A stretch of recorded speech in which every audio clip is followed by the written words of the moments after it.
ಇನ್ನು ಪ್ರಧಾನಿ ನರೇಂದ್ರ ಮೋದಿ ಅವರ ನೇತೃತ್ವದಲ್ಲಿ ಕಳೆದ 11 ವರ್ಷಗಳಲ್ಲಿ ಭಾರತವು ಅನೇಕ ಯಶಸ್ವಿ ಪರಿಹಾರ ಮತ್ತು ರಕ್ಷಣಾ ಕಾರ್ಯಾಚರಣೆಗಳನ್ನು ನಡೆಸಿದೆ. ಇದು ಜಾಗತಿಕ ಮಟ್ಟದಲ್ಲೂ ಕೂಡ ಮಾನವೀಯ ಮೌಲ್ಯಗಳಿಗೆ ಭಾರತದ ಬದ್ಧತೆಯನ್ನು ಪ್ರತಿಬಿಂಬಿಸ್ತಾ ಇದೆ. ಇನ್ನು ಯುದ್ಧ ಪೀಡಿತ ದೇಶಗಳಿಂದ ಸಂಕಷ್ಟದಲ್ಲಿದ್ದ ಭಾರತೀಯರ ರಕ್ಷಣೆಗೆ ಮೋದಿ ಸರ್ಕಾರ ಮಾಡಿದಂಥ ಕಾರ್ಯಾಚರಣೆ ಬಹಳಷ್ಟು ರಣರೋಚಕ ಆಗಿ ಕೂಡ ಇದೆ.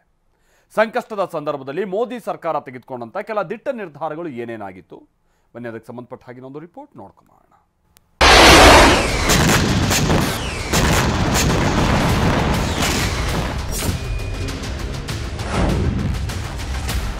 ಕಳೆದ ಒಂದು ದಶಕದಲ್ಲಿ ಕೇಂದ್ರ ಸರ್ಕಾರಕ್ಕೆ ಸಾಲು ಸಾಲು ಸವಾಲುಗಳು ಎದುರಾಗಿವೆ. ಆದರೆ ಅವೆಲ್ಲವನ್ನು ಮೋದಿ ಸರ್ಕಾರ ಮೆಟ್ಟಿ ನಿಂತಿದೆ. ಮೋದಿ ಸರ್ಕಾರವು ತನ್ನ ಕಾರ್ಯಗಳಿಂದ ಜನರ ಹೃದಯದಲ್ಲಿ ಸ್ಥಾನ ಪಡೆದಿದೆ. ಪ್ರಧಾನಿ ಮೋದಿ ನೇತೃತ್ವದಲ್ಲಿ ಸರ್ಕಾರವು ತನ್ನ ಜನರ ಸುರಕ್ಷತೆಗೆ ಯಾವಾಗಲೂ ಬದ್ಧವಾಗಿದೆ ಅಂತ ಸಾರಿ ಸಾರಿ ಹೇಳಿದೆ. ಮೋದಿ ಸರ್ಕಾರ ನಡೆಸಿದ ರಕ್ಷಣಾ ಕಾರ್ಯಾಚರಣೆಗಳು ಯುದ್ಧವಾಗಲಿ, ನೈಸರ್ಗಿಕ ವಿಕೋಪವಾಗಲಿ ಅಥವಾ ಸಾಂಕ್ರಾಮಿಕ ರೋಗವಾಗಲಿ, ಭಾರತವು ಎಲ್ಲ ಸಂದರ್ಭಗಳಲ್ಲಿಯೂ ತನ್ನ ನಾಗರಿಕರನ್ನ ಸುರಕ್ಷಿತವಾಗಿ ಮನೆಗೆ ಕರೆತರಲು ಬದ್ಧವಾಗಿದೆ ಎಂಬುದನ್ನು ಸಾಬೀತುಪಡಿಸಿದೆ.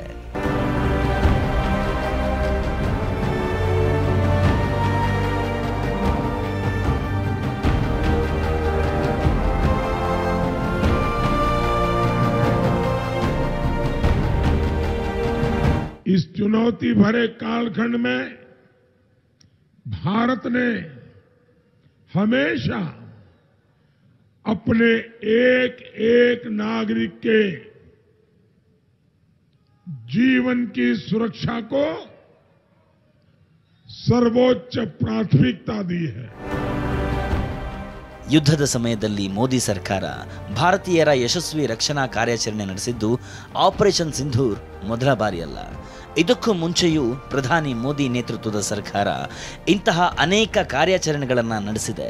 ಇದರಲ್ಲಿ ನಮ್ಮ ಜನರನ್ನ ಮಾತ್ರವಲ್ಲದೆ ಶತ್ರು ರಾಷ್ಟ್ರಗಳ ಜನರನ್ನೂ ಸಹ ಯುದ್ಧದ ಮಧ್ಯದಿಂದ ಸುರಕ್ಷಿತವಾಗಿ ಹೊರತರಲಾಯಿತು. ಪ್ರಧಾನಿ ನರೇಂದ್ರ ಮೋದಿಯವರ ನೇತೃತ್ವದಲ್ಲಿ ಕಳೆದ 11 ವರ್ಷಗಳಲ್ಲಿ ಭಾರತವು ಅನೇಕ ಯಶಸ್ವಿ ಪರಿಹಾರ ಮತ್ತು ರಕ್ಷಣಾ ಕಾರ್ಯಾಚರಣೆಗಳನ್ನು ನಡೆಸಿದೆ. ಇದು ಜಾಗತಿಕ ಮಟ್ಟದಲ್ಲಿ ಮಾನವೀಯ ಮೌಲ್ಯಗಳಿಗೆ ಭಾರತದ ಬದ್ಧತೆಯನ್ನು ಪ್ರತಿಬಿಂಬಿಸುತ್ತದೆ. ವರ್ಷ 2022 ರಷ್ಯಾ ಉಕ್ರೇನ್ ಯುದ್ಧ, ಭಾರತದ ಆಪರೇಷನ್ ಗಂಗಾ. ರಷ್ಯಾ ಉಕ್ರೇನ್ ಯುದ್ಧದ ಸಮಯದಲ್ಲಿ ಸಾವಿರಾರು ಭಾರತೀಯ ನಾಗರಿಕರು, ವಿಶೇಷವಾಗಿ ವಿದ್ಯಾರ್ಥಿಗಳು ಉಕ್ರೇನ್ನಲ್ಲಿ ಸಿಲುಕಿಕೊಂಡಿದ್ದರು. ಪರಿಸ್ಥಿತಿ ಭೀಕರವಾಗಿತ್ತು ಮತ್ತು ಭಾರತೀಯರನ್ನ ಸುರಕ್ಷಿತವಾಗಿ ವಿಮಾನದ ಮೂಲಕ ಸಾಗಿಸಲು ಮೊದಲು ಕಷ್ಟ ಸಾಧ್ಯವಾಗಿತ್ತು.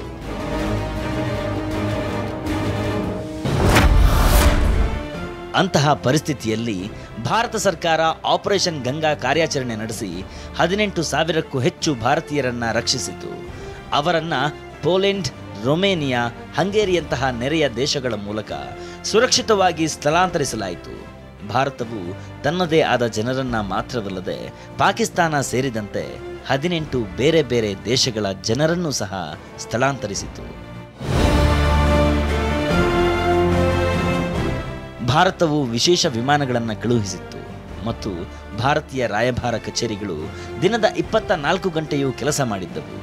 ಇದನ್ನ ಇಡೀ ಪ್ರಪಂಚವೇ ಪ್ರಶಂಸಿಸಿತು. हमारे करीब 20,000 बेटे बेटियां जो पढ़ाई के लिए यूक्रेन में थे, तब हमारे सामने सबसे प्राथमिक काम ये था कि इन बच्चों को सुरक्षित वापस लाना है.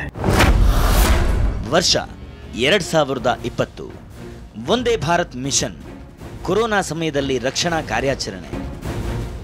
ಕೊರೋನಾ ಸಾಂಕ್ರಾಮಿಕ ರೋಗದ ಸಮಯದಲ್ಲಿ ಅಂತಾರಾಷ್ಟ್ರೀಯ ವಿಮಾನಯಾನಗಳು ಸ್ಥಗಿತಗೊಂಡಾಗ ಲಕ್ಷಾಂತರ ಭಾರತೀಯ ನಾಗರಿಕರು ವಿದೇಶಗಳಲ್ಲಿ ಸಿಲುಕಿಕೊಂಡರು. ಅಂತಹ ಪರಿಸ್ಥಿತಿಯಲ್ಲಿ ಭಾರತ ಸರ್ಕಾರವು ವಂದೇ ಭಾರತ್ ಮಿಷನ್ ಅನ್ನು ಪ್ರಾರಂಭಿಸಿತು. ಇದು ಇಲ್ಲಿಯವರೆಗಿನ ಅತಿದೊಡ್ಡ ರಕ್ಷಣಾ ಕಾರ್ಯಾಚರಣೆಯಾಗಿದೆ. ಈ ಕಾರ್ಯಾಚರಣೆಯನ್ನ 100ಕ್ಕೂ ಹೆಚ್ಚು ದೇಶಗಳಲ್ಲಿ ನಡೆಸಲಾಯಿತು.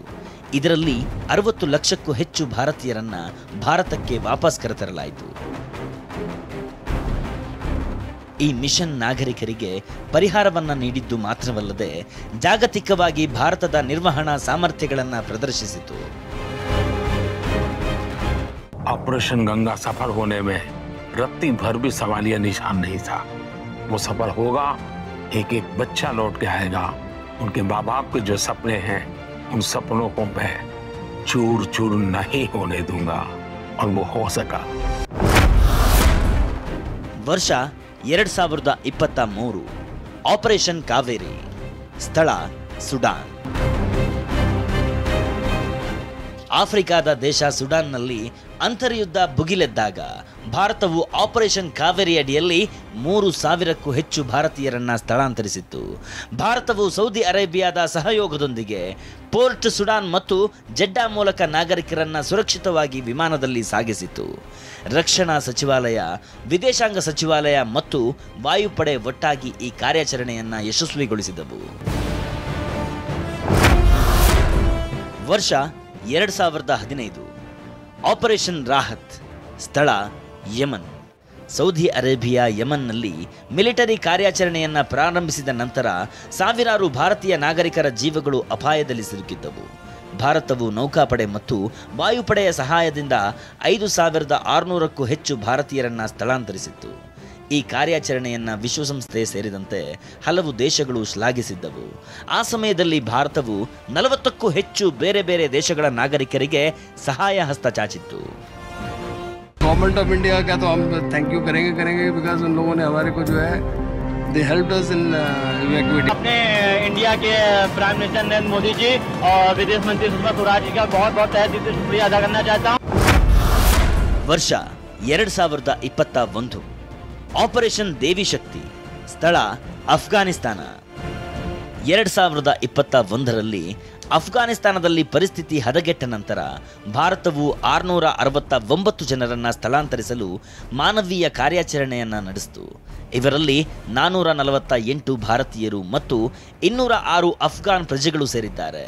ಅಫ್ಘಾನ್ ಹಿಂದೂ, ಸಿಖ್ ಸಮುದಾಯಗಳ ಜನರನ್ನು ರಕ್ಷಿಸಲಾಯಿತು.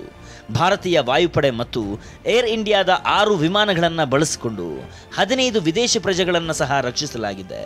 ಹೆಚ್ಚುವರಿಯಾಗಿ ಸರ್ಕಾರವು ಶ್ರೀ ಗುರು ಗ್ರಂಥ ಸಾಹಿಬರ 5 ಪವಿತ್ರ ಪ್ರತಿಗಳನ್ನು ವಾಪಸ್ ತಂದಿತ್ತು. ಅವುಗಳನ್ನು ಪ್ರತ್ಯೇಕ ವಿಮಾನದಲ್ಲಿ ಬಹಳ ಗೌರವದಿಂದ ತರಲಾಯಿತು. ऑपरेशन देवी शक्ति के तहत अफगानिस्तान से सैकड़ों साथियों को भारत लाया जा रहा है. चुनौतियां बहुत हैं, हालात मुश्किल है, लेकिन गुरु कृपा भी हम पर बनी हुई है. हम लोगों के साथ पवित्र गुरु ग्रंथ साहब के स्वरूप को भी शीश पर रखकर भारत लाए हैं.